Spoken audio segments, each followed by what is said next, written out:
Hey everybody, want to do a quick video to share with you initial thoughts, impressions, and numbers on the Joola Hyperion's CFS 16 Swift model, the new lighter version of the original Hyperion CFS 16.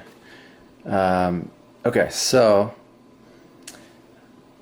when I first got this, I was very interested in how it was going to measure up, but I couldn't help noticing that this surface, I don't know if you can see, but it feels rougher, much rougher than the original Hyperion CFS 16.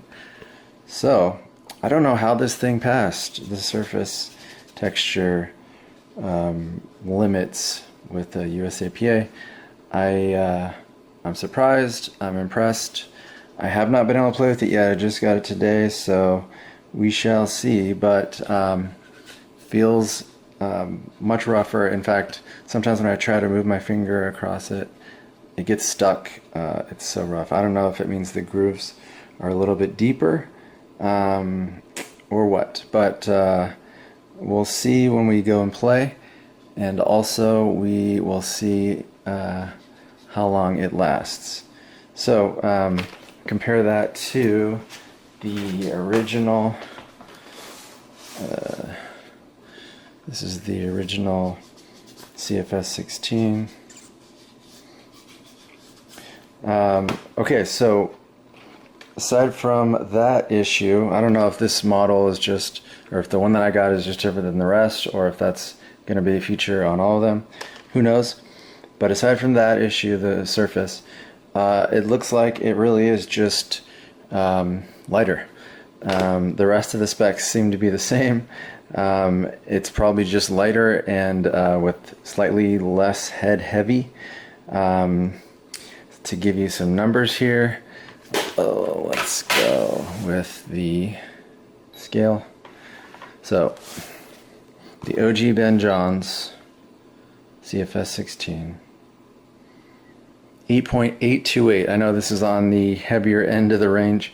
I've tested 3 of these. One came in at 8.4, one came in at 8.2, and this one is 8.828. So there's that. And then this guy, this little guy is, oh, don't do that to me. Okay. 7.760. So that's over an ounce lighter. That's about 1.1 ounces lighter. Next, let's look at the balance points of the original Hyperion CFS 16 and the Swift version.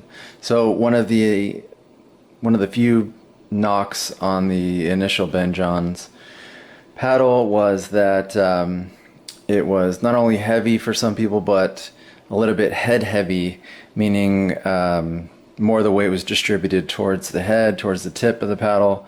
So it was a little bit slower in the hands when people needed to be fast at the kitchen line. So we suspect that the Swift model would be less head heavy. So my way of testing, or at least one of the ways we can measure this, is testing the balance point of each paddle. And I have this set up where I balance the paddle and then I measure the distance between the balance point and the end of the handle, and I compare the numbers.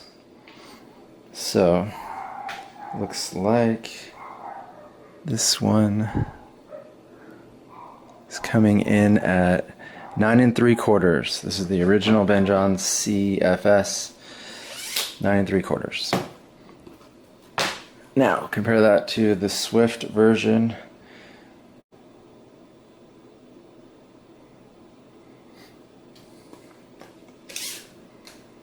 We get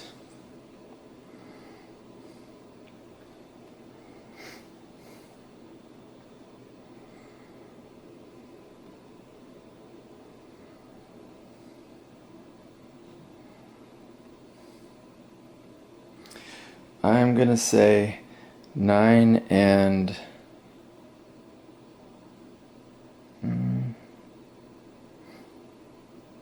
yeah, 9.5.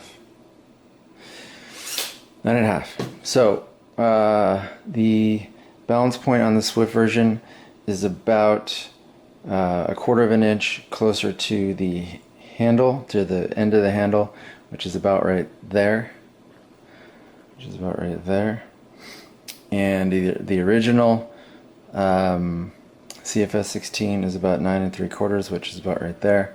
So that just means more of the weight on the original model was distributed towards the tip, and I suspect that that's due to the sort of lead tape type of weighting that they put around the outside.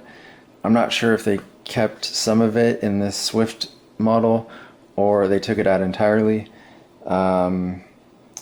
We'll probably be able to tell once we test it out on the court, because that lead tape on the outside probably contributes to how solid it is all around, as they say, edge to edge, with the big sweet spot, and pretty forgiving on the mishits. So we'll see. I will test it out more and post results. Looks like it's got the same carbon fiber shank as the original. And all the specs, everything else seems to be the same. The grip's the same. Talked about the surface feeling a little bit rougher. But everything else, if you like the original and you wanted a slightly lighter version, maybe slightly less head-heavy version, this looks like it's going to fit the bill.